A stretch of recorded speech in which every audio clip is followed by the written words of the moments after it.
Hi everyone, I am Karan and welcome to Karan's Gyan, and today I'll be talking about India's largest cargo company, which is All Cargo Logistics. As you know, All Cargo Logistics Board has recommended that the company be delisted, and as soon as this news broke out, All Cargo Logistics hit an upper circuit of 20%, increasing by about 21 rupees and 80 paisa, and as of now it is trading at the upper circuit range of 130 rupees and 80 paisa.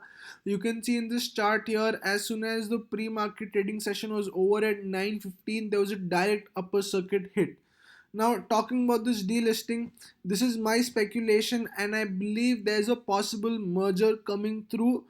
And I believe All Cargo Logistics would be merged with another company that it owns. I'll be telling about this company in detail in the last part of my video. Now, talking about delisting. What is delisting? Delisting is basically a removal of a security, and the security is not being traded on the exchange anymore. So when tomorrow All Cargo Logistics is delisted, you won't be able to buy or sell this share on the exchange. However, you may be able to buy or sell this share in the gray market. Now, talking about types of delisting, there are two types of delisting. I like to give you insight on both these types of delisting so that you understand my argument of possible merger better. So there's something called involuntary delisting. So what happens in involuntary delisting is, if a company is facing bankruptcy and is facing bankruptcy proceedings in IBC, it involuntary delists. For example, Ruchi Soya was facing insolvency proceedings in IBC, and as a result, it had to delist itself from the exchange. And then the IBC proceedings went through. Patanjali bought Ruchi Soya, and at the end of the day, it was relisted as Ruchi Soya. However, in this case, All Cargo Logistics is going through a voluntary delisting.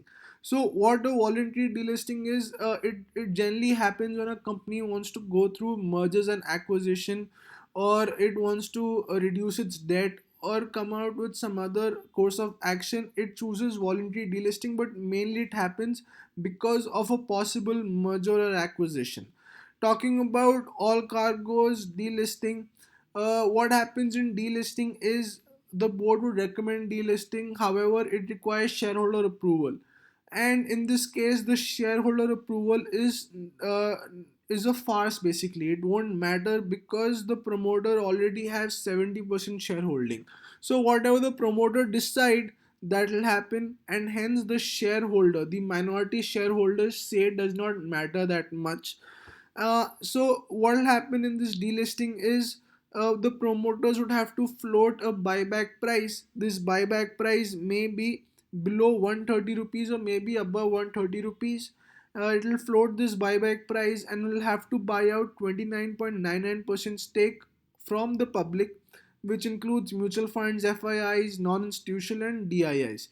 So if I look at the current market price of 130 rupees, 7.37 crore shares being available, which accounts for 30% of public stake. It seems to me that All Cargo would need 960 crores in order to buy out the public entirely. However, if you are a shareholder of this company, it doesn't mean that you necessarily would have to sell your shares to the company at whatever the price the company says. No, this share is yours and it is yours to sell. You cannot be forced to sell a share that you own. It applies to all asset classes. So it is yours to sell, and you decide if you want to sell or not. So no one is being forced here. However, there are various disadvantages if you have a delisted share. One of the main disadvantage is that you are not able to sell the share freely.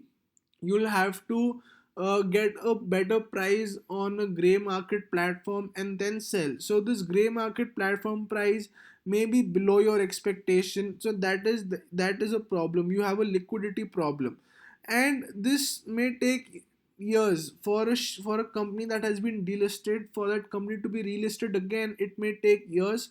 However, you would get dividend if the company declares any dividend. Even delisted shares declare dividends.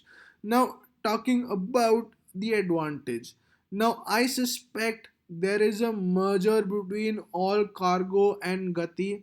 As you know, 46.86% of Gati is owned by All Cargo, and since All Cargo is already India's largest cargo company, it being merged with Gati would save this company a lot more cost by integrating, additional expenditure it has in operating Gati. So when two similar type of businesses are merged, basically the fixed costs are reduced, and as a result the profitability is increased. So I believe that All Cargo would be merged with Gati, and you would expect a much bigger company. How do I substantiate this? Now let us look at Gati's chart. We see a 5.8% increase in Gati's chart, because it is not just me who has come up with this speculation. It is many of the market participants that have come up with the speculation. Now let us look at 9:15. As soon as the market opened, there was a 10.43% jump in Gati, and everyone knows that Gati is one of the subsidiaries of All Cargo, and a lot of people anticipate that Gati would be merged with All Cargo, but they are unsure about the share swap ratio. That is an argument for some other day. But as of now, my speculation stands. Speculation is a merger of Gati and All Cargo is gonna come through, making a much bigger cargo company for India. So guys, this is my take on All Cargo Logistics, and I hope you like my video. Thank you very much and have a nice day.